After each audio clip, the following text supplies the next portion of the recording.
Hello నమస్తే welcome back our channel. నేను మీ విజయలక్ష్మి. ఈరోజు మనం ఈజీగా ప్రిపేర్ చేసుకునే కర్రీ, టేస్టీగా ఈజీగా మనం ఏ విధంగా తయారు చేసుకోవచ్చు అని ఒక మంచి కర్రీని అయితే మీకు నేను చేసి చూపిస్తాను. ములక్కాయ కూర అనమాట.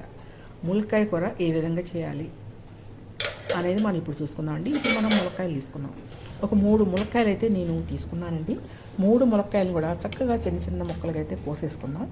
అట్లాగే ఒక 2-3 ఉల్లిపాయలు తీసుకున్నాను అనమాట. ఆ ఉల్లిపాయలు కూడా నేను కోస్తాను. ఇదిగోండి ములక్కాయలు. ఇప్పుడైతే మనం ములక్కాయలు కోసేసి పక్కనైతే పెట్టుకుందాం. చూసారు కదా, ములక్కాయ అయితే మనకి మాంసకృత్తులు ఎక్కువగా ఉంటాయి. ములక్కాయ ఆరోగ్యమే కాబట్టి మనం చక్కగా ములక్కాయ కూర అయితే తీసుకోవచ్చండి.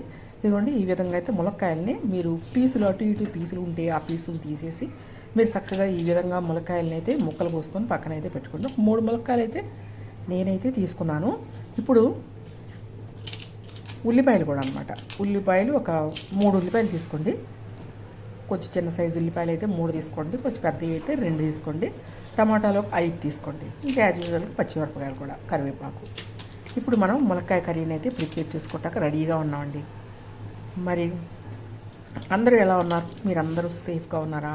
మీరందరూ బాగుండాలని నేను ఆశిస్తూ ఉంటానన్నమాట ఇప్పుడు. అయితే ఎందుకంటే మీరు బాగుండాలి, మేము బాగుండాలి.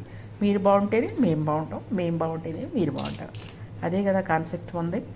అయితే ఇప్పుడు ములక్కాయలన్నీ కోసేస్తున్నాం కదా, మనం కూరని ఈజీగా ప్రిపేర్ చేసుకోవచ్చండి. మనం అయితే మాత్రం చాలా టేస్ట్గా ఉంటుంది. ఇది ఏంటంటే ఇప్పుడు వెజిటేరియన్ అవి తింటూ ఉంటాం కదా మనం, బీరకాయ కూరలు, వంకాయ కూరలు, అది వాటిలన్నిటికంటే కూడా ఇది మనం నాన్ వెజ్ తిన్నట్టు ఉంటుంది. చాలా బాగుంటుంది అనమాట ఎక్సర్సైజ్ చేసుకుంటే. కాబట్టి చూడండి ఈ విధంగా అయితే ఒక చాపర తీసుకున్నానండి. చాపర్లో అయితే మరీ పెద్ద ముక్కలు కోసుకుంటే చాపర్లో అవ్వు అనమాట. అందుకని చిన్న చిన్న ముక్కలు కోసి చాపర్లో వేసి నేను చాపర్లో సన్నగా చాప్ చేసుకుంటాను అనమాట. ఇంకా మీకు కూరలో ఉల్లిపాయ అయితే ఎట్టి పరిస్థితుల్లో కనపడకుండా నేను ఉల్లిపాయలను అయితే చాప్ చేస్తాను. ఈ విధంగా ముక్కలు అయితే కోసుకోండి. మరీ పెద్దవి అయితే అండి అది మిక్సీ అది తిరగదనమాట మిషన్. కాబట్టి మనం సన్న ముక్కలు అనుకోండి మిషన్ తిరిగిపోతుంది. ఇట్లా మీరైతే చాపర్లో వేసి చేసుకున్నా పర్లేదు. మీకు టైం ఉంటే ముక్కలు అయితే కోసేసుకోవచ్చు. నాకు టైం లేదు కాబట్టి నేనైతే ఇట్లా చాపర్లో వేసి నేను చాప్ చేస్తున్నాను.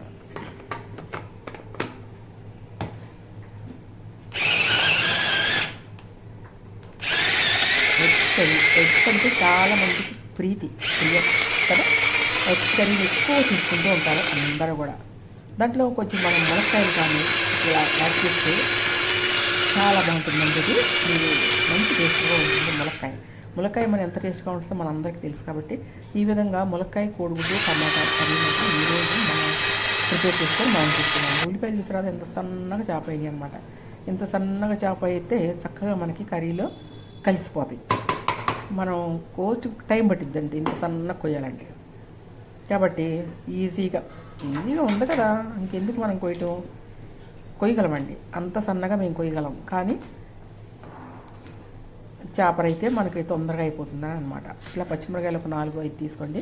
4 తీసుకోండి సరిపోతుంది. 4 కూడా ఈ విధంగా అయితే ముక్కలు కోసుకోండి. ఇప్పుడు మనం ములక్కాయలు కోసుకున్నాము, ఉల్లిపాయలు కోసుకున్నాము, పచ్చిమిరకాయలు కోసుకున్నాము, టమాటాలు కూడా కోసేసుకుంటే మనం కర్రీని అయితే స్టార్ట్ చేసుకోవచ్చు అనమాట. చూసారా పక్కన మనకి ఎగ్స్ ఉడుకుతున్నాయండి. చూసారు కదా ఎగ్స్ ఉడుకుతున్నాయి మనకి స్టవ్ మీద. ఆ ఎగ్స్తో మనం అయితే కర్రీ చేసుకుందాం. ములక్కాయ, కోడిగుడ్డు, టమాటో కర్రీ.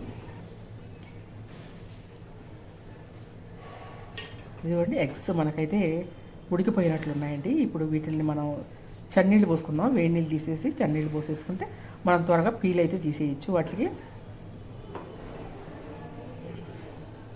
టమాటాలు కూడా ఇప్పుడు ముక్కలు కోసేసుకుందాం అండి. టమాటాలకి ఒక పొడిపులాగా ఉంటుందన్నమాట స్టార్టింగ్లో. ఆ బుడపు తీసేసేయండి. వీలున్నంత మట్టికి, మీకు గుర్తున్నంత మట్టికి ఆ బుడుపుని తీసి వండుకోవడానికి ట్రై చేయండి. అది కొంచెం గట్టిగా ఉంటుంది కదా, కొంచెం గట్టిగా ఉంటుంది కాబట్టి దాంట్లో కొన్ని బ్యాడ్ ఉంటాయన్నమాట. అంటే ఏంటి, మనకి కిడ్నీస్లో రాళ్ళు పడటానికి కానీ దానికి అది, అందువల్ల మనమైతే తీసేస్తే సరిపోతుందండి. ఏ అనుమానం లేకుండా చక్కగా మనం టమాటాల కూర వండుకొని తినవచ్చు అనమాట. చూడండి ఇట్లా అయితే చక్కగా సన్న ముక్కలు పోయి కోసేసుకోండి. ఎగ్స్ అయితే మనం ఉడికిపోయినాయండి, మనం వాటిని పీల్ తీసేసి మనం కర్రీలు వేసుకోవచ్చు.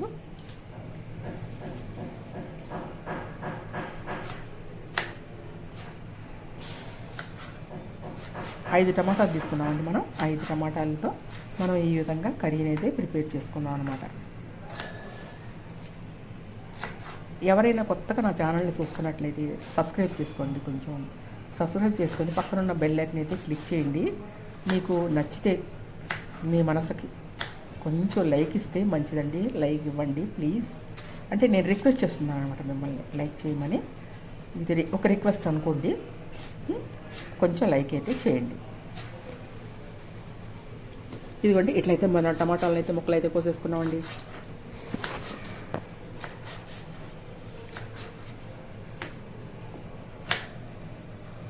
ఇంకా దీంట్లో అయితే మనం ఇంక వేసేది ఏం లేదండి, చక్కగా మనం కర్రీ అయితే చేసేసుకోవచ్చు.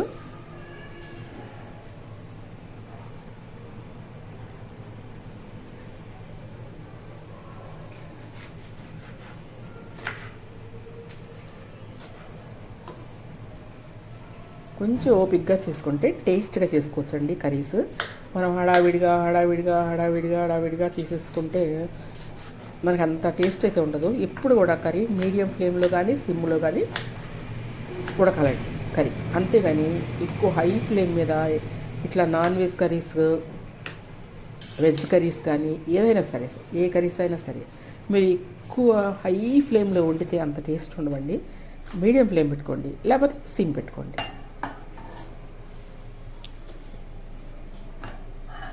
ఇప్పుడు మీరు దేంట్లో వండుతారో కర్రీ ఆ కళాయి అయితే తీసుకోండి. ఇప్పుడు మనం ఆయిల్ అయితే పోసుకుందాం.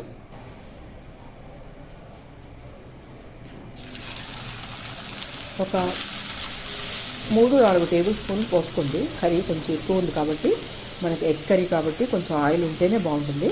మీరు 3-4 టేబుల్ స్పూన్ల వరకు ఆయిల్ అయితే పోసుకోండి. పల్లి ఆయిల్ అయితే చాలా బాగుంటుందండి కర్రీకి. పల్లి ఆయిల్ అయితే యాడ్ చేసుకోండి. ఇప్పుడైతే నూనె హీట్ అయిన తర్వాత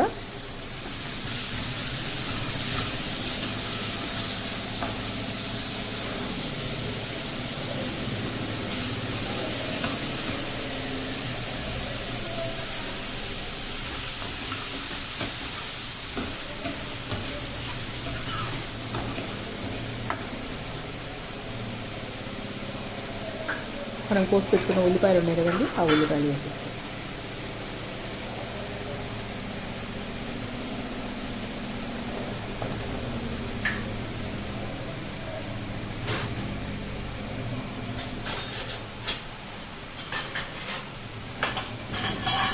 ఉల్లిపాయని రంగు మారే వరకు కూడా వేయించుకోండి.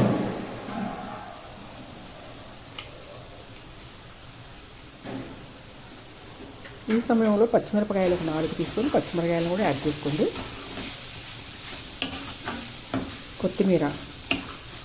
కొత్తిమీర కాదు సారీ, కరివేపాకు.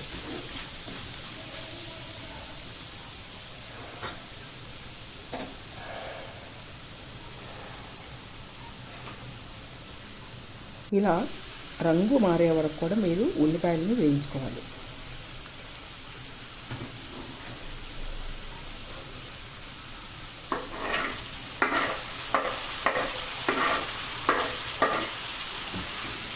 కొంచెం పసుపు కూడా వేసేసుకోండి. పసుపు వేసుకొని అల్లం వెల్లుల్లి పేస్ట్ ఒక